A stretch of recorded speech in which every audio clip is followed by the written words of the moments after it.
What jewel does the secret spring hold? Deep in the dense forest, in a place no one seeks. Bubble, bubble, bubble. Someone, please, discover me. What could be the source of that sound? Deep in the dense forest, in a place no one had ever sought, a secret spring was murmuring all alone. Other springs sparkled in the sunlight and quenched the thirst of animals. But this spring alone was always hidden, behind rocks and tree shadows. Though its water was transparent and clear, its beauty remained invisible to everyone.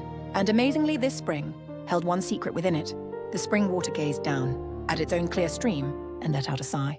Am I truly a completely useless existence? Day after day it flowed, yet no one drank from it. No matter how clear it was, no one acknowledged it, and the spring felt so lonely. Like other springs, the desire to be noticed filled its heart completely, but the spring could only flow quietly. Perhaps I should just become a dried-up spring. Such thoughts, like a long drought, parched the spring water's heart. That silence wrapped around the spring water like thick fog. But then it happened. A small seed blown by the wind fell near the spring water. The seed was black and small, appearing as if it were dead. The spring water, without much thought, quietly moistened that seed. After all, no one needs my water anyway. But a few days later, something amazing happened. A green sprout emerged from that small seed. The small sprout turned its head toward the spring water and whispered softly. Small sprout, thanks to you, I came to life. Thank you so much. At that moment, something warm rose up from within, the spring water's chest. Someone had been helped by it? Those small words seeped into the spring water's heart like warm sunlight. The spring water finally realized then that it was okay not to be seen, that its existence could become a small life for someone. And at that moment, the spring water began to dimly understand what jewel it had truly been holding. From that day on, the spring water no longer hid. It realized that it was okay not to be seen, okay not to shine. The spring water focused all its heart on nurturing small life. Then magical things began happening one after another.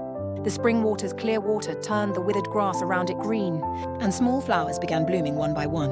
The forest animals who saw this beautiful transformation began seeking out the spring water one by one. Deer came, squirrels came, and birds flew over too.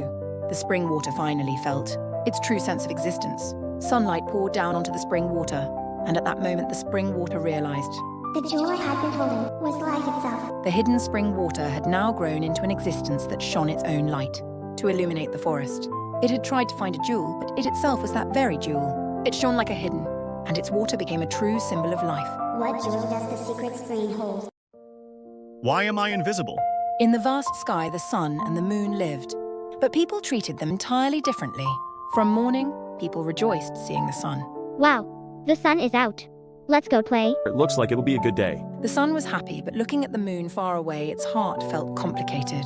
Moon, why are you always so quiet by yourself? People talk to me so much. People don't seem to notice me much. In the evening, the moon rose into the sky, but people were busy going home. I'm lighting up the world too, so why does no one welcome me? Occasionally, one or two people looked up at the moon. The moon is pretty. That was all. I envy you for always being so serene. I'm so busy, I have no time to rest. I envy your busyness. Everyone needs you. Even though they both did the same job of shining light, they didn't understand each other and only envied one another. One night, a nurse looked up at the sky for a moment. Today was a tough day again. Oh, the moon is really bright. The nurse took a deep breath looking at the moonlight. Thanks to the moonlight, my mind feels at peace. Thank you. Oh, someone's thanking me? The sun watched from afar, seeing for the first time that the moon could bring comfort to someone. Oh, it seems you were helping people too. The moon was a little flustered yet happy. That person said their mind felt at peace. At peace? Then it seems you were helping people in a different way than I was. At that moment, both suddenly fell silent. Perhaps we just misunderstood each other. That's right. I thought you just didn't want to do anything. I thought everyone only loved you. Grandma Cloud came and overheard their conversation. You two had a misunderstanding. The sun gives people vitality during the day, and the moon gives people peace at night. Both are precious jobs. We were illuminating light in different ways, suited to our respective times. People weren't ignoring me. I was giving them rest. They looked at each other and smiled. Thank you for comforting people at night. And thank you. Because you gave so much energy during the day, I was able to give rest at night. In truth, the sun always helped people in its own way during the day, and the moon helped them in its own way at night. Both came to feel sufficient happiness and satisfaction in their own time. Why am I invisible? The cry of a shining heart. A lighthouse standing on a sea cliff had developed a problem. From one day on, its light wouldn't shine the way it wanted. In the past, it always shone its light the same way, shining and shining and shining again. When pretty birds passed by in the morning, the light sparkled like dancing, twinkle, twinkle, twinkle. When clouds covered the sun in the afternoon, the light flickered slowly like sighing. When storm clouds appeared in the evening, the light trembled anxiously. Flash, flash! What's this? Why am I acting like this? The lighthouse was simply bewildered. This had never happened once in 100 years. But an even bigger problem arose. The passing ships began to feel confused. The lighthouse signal keeps changing? Could something be wrong? Fast flashing means danger, but what's that supposed to be? The lighthouse grew more and more anxious.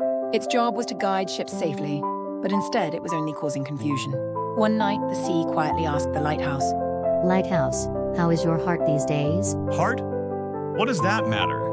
Don't I just need to shine my light? But your light keeps changing.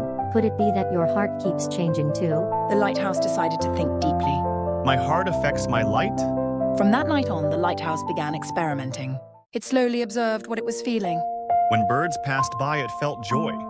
When clouds covered the sun, it felt a little lonely. When storms came, its heart felt anxious.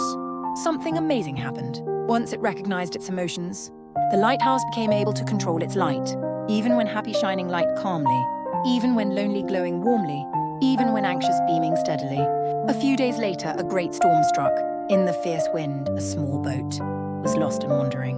The lighthouse suddenly felt worry wash over it. Will that boat be safe? Can I guide it properly? But this time was different. I am worrying right now, but my role is to be an unwavering light. Blink, blink, though its heart was worried. The light shone strong and steady. The boat followed the lighthouse's trustworthy light toward the safe harbor. Thank you, lighthouse. Thanks to your light, I was able to return safely. The lighthouse finally realized that recognizing emotions and controlling them at the right pace was the key. From that night on, the lighthouse shone an even more stable light. Blink, blink, knowing my heart, keeping my own pace. Now the lighthouse no longer panicked in any situation, looking at its heart completely, peacefully and safely.